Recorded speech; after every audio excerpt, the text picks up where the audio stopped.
નમસ્કાર મિત્રો નવસારી ભારતીય જનતા પાર્ટીમાં રાજીનામા કેમ પડ્યા? એની પાછળ કારણ શું છે? શું આટલી મોટી ભારતીય જનતા પાર્ટી ગુજરાતમાં થઈ ચૂકી છે? આટલા ધારાસભ્યો આવી ચૂક્યા છે, 156 બેઠકો લઈને આવ્યા, ત્યારબાદ પણ વંડી ટપી ટપીને ધારાસભ્યો આવ્યા, નેતાઓ આવ્યા, તો પછી શું ફરક પડે છે? શું ખોટ છે? શા માટે પાર્ટીથી નેતાઓ નારાજ થઈ રહ્યા છે? એવું તો શું બન્યું અને જલાલપોર વિધાનસભામાં શું ચાલી રહ્યું છે? વિસ્તારથી વાત કરું. ગુજરાતમાં આમ તો મોટાભાગની બેઠકમાં ભારતીય જનતા પાર્ટીના કંઈ ને કંઈ ડખા ચાલી રહ્યા છે. 2022માં જે પ્રકારે કાતર ફેરવવામાં આવી, CR પાટીલે જે પ્રકારે ટિકિટ વહેંચણી કરી, આ જ કારણોસર એક મોટા જૂથવાદે જન્મ લીધો હતો. તે સમય સાથે થોડો શાંત થયો છે, પરંતુ આજની તારીખે પણ અંદર સળગી રહ્યો છે. વાત એ છે કે નવસારીમાં શું થયું? નવસારીમાં 4 જેટલા કાર્યકર્તાઓએ રાજીનામું આપી દીધું છે. વાત એ હતી કે જિલ્લા સંગઠનની જાહેરાત કરવામાં આવી. જેમને મહામંત્રી બનવું હતું તેમને ઉપપ્રમુખ બનાવી દીધા.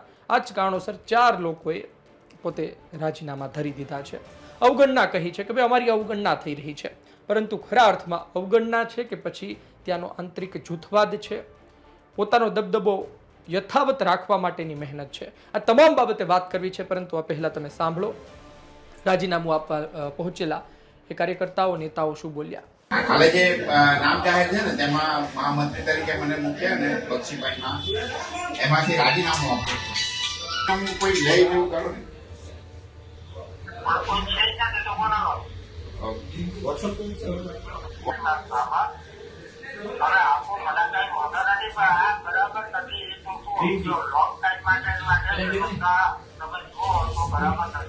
ગઈકાલે ભારતીય જનતા પાર્ટી નવસારી સંગઠન દ્વારા જાહેર થયેલ સંગઠનાત્મક નિમણૂકમાં મારી નિમણૂક અશોકકુમાર ભગુભાઈ પટેલ ઉપપ્રમુખ તરીકે થઈ છે.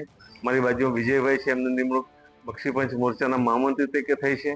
બીજા મારી બાજુમાં પ્રકાશભાઈ છે, એમની નિમણૂક કિસાન મોરચાના મહામંત્રી તરીકે થઈ છે.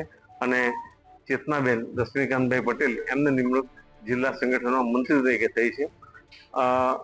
જે વર્ષોથી કોંગ્રેસ મુક્ત તાલુકો અને વિસ્તાર બનાવવા માટે આરસી પટેલ સાહેબે જે મહેનત કરી છે 1998થી, અને non stop Bharatiya Janata party મજબૂત બનાવવા માટેનો પ્રયત્ન કર્યા છે. એના માટે અમે સૌ કોઈ પણ પાર્ટીના કાર્યક્રમ હોય તો અમે દિલથી કામ કરીએ છીએ. છતાં અમને એવું લાગ્યું છે કે આ નિમણૂક થયા પછી કે જલાલપોરના કાર્યકરો અને જલાલપોર મત વિસ્તારની અવગણના થતી તેવું લાગે છે. એટલે અમે સ્વેચ્છાએ આ પદ પરથી રાજીનામું આપીએ છીએ. કાર્યાલય પર કોઈ હાજર હતું? કાર્યાલય પર કોઈ હાજર નહીં હતું. કાર્યાલય મંત્રીનો કોન્ટેક્ટ કર્યો, એ પણ બહાર છે એવું જણાવ્યું, અને આવી શકે એમ નથી એમ જણાવ્યું. અમે ભારતીય જનતા પાર્ટી નવસારી સંગઠનના પ્રમુખ ભુરાભાઈ શાહ સાહેબને પણ વિનંતી કરી ટેલિફોનિક. એમણે પણ જણાવ્યું કે હું બહાર છું, આવી શકે એમ નથી. તો કોઈ સ્વીકારવા માટે આવવા પણ તૈયાર નથી. છતાં એમને અમારી રિક્વેસ્ટ એમણે કીધું કે મારા ટેબલ પર મૂકી જાવ, એટલે અમને એમના ટેબલ પર રાજીનામું સુપરત કરીએ છીએ. અને આપના માધ્યમથી ખાતરી આપીએ છીએ કે ભવિષ્યમાં ભારતીય જનતા પાર્ટીના કાર્યકર તરીકે અને કોઈ પણ કામ કરવા માટે અમે તૈયાર છીએ. આપણે સાંભળ્યું કે ત્યાં પહોંચેલા નેતાઓએ જિલ્લા પ્રમુખ સાથે વાત પણ કરી અને કહ્યું કે અમે રાજીનામું આપવા જઈ રહ્યા છીએ. અને ત્યારબાદ એમણે એક બાઇટ પણ આપી પત્રકારોને કે ભાઈ શા માટે રાજીનામું આપવામાં આવી રહ્યું છે. તમે સમજો કે જલાલપોર વિધાનસભામાં આરસી પટેલનો એક મોટો દબદબો રહ્યો છે. 2, 7, 12, 17 વર્ષોથી જીતી રહ્યા છે, પરંતુ જિલ્લા પ્રમુખ અને ધારાસભ્ય આ બંને વચ્ચે કંઈ ને કઈ જગ્યાએ સંકલનનો અભાવ જોવા મળી રહ્યો છે, અથવા તો તમે કહો કે જૂથવાદ કંઈ ને કંઈ અંશે જોવા મળી રહ્યો છે. ભારતીય જનતા પાર્ટી કોઈ નેતાને સતત ટિકિટો આપે, સતત જીતીને આવે, ત્યારબાદ એક સમયે તો પાર્ટી વિચારતી હોય કે એ વિસ્તારથી કોઈને હવે નવાને તક આપીએ. તેની માટે સીધી તો તક આપી ન દેવે, તેની માટે અંદર ખાને પણ માળખું ઘણું ખરું બદલવું પડે. અને આ જ કારણોસર જ્યારે ખૂબ જ નીચે નાના નાના હોદ્દા પર ફેરફાર થાય ત્યારે ધારાસભ્યો તેમાં વચ્ચે પડતા હોય છે અને પોતાના માણસોને પણ સેટ કરતા હોય છે. કારણ કે તમામની મહેનતથી તો અંતે વિધાનસભા ચૂંટણી જીતાતી હોય છે. તાલુકા પંચાયત, જિલ્લા પંચાયત, સરપંચ, નગરપાલિકા, આ બધામાં તમારા વ્યક્તિઓ હોય, આ બધામાં તમારા નજીકના નેતાઓ, કાર્યકર્તાઓ હોય, તો પછી તમે જે તે ચૂંટણીમાં ખૂબ જ સારી રીતે કામ કરી શકો અને તમે પરિણામ લાવી શકો. આ જ કારણોસર જ્યારે મારો નહીં પરંતુ અન્ય કોઈ વ્યક્તિ એવું થતું હોય રાજકારણમાં, ત્યારે આ પ્રકારના ડખા થતા હોય છે. આપણે જોયું છે કે સારો ન હોય પરંતુ મારો હોય, એટલે કે સારો નથી પરંતુ જે તે નેતાનો પ્રિય છે તો પણ તેને રાખવા માટે, એ હોદ્દા સુધી પહોંચાડવા માટે આ નેતાઓ ધમપછાડા કરતા હોય છે.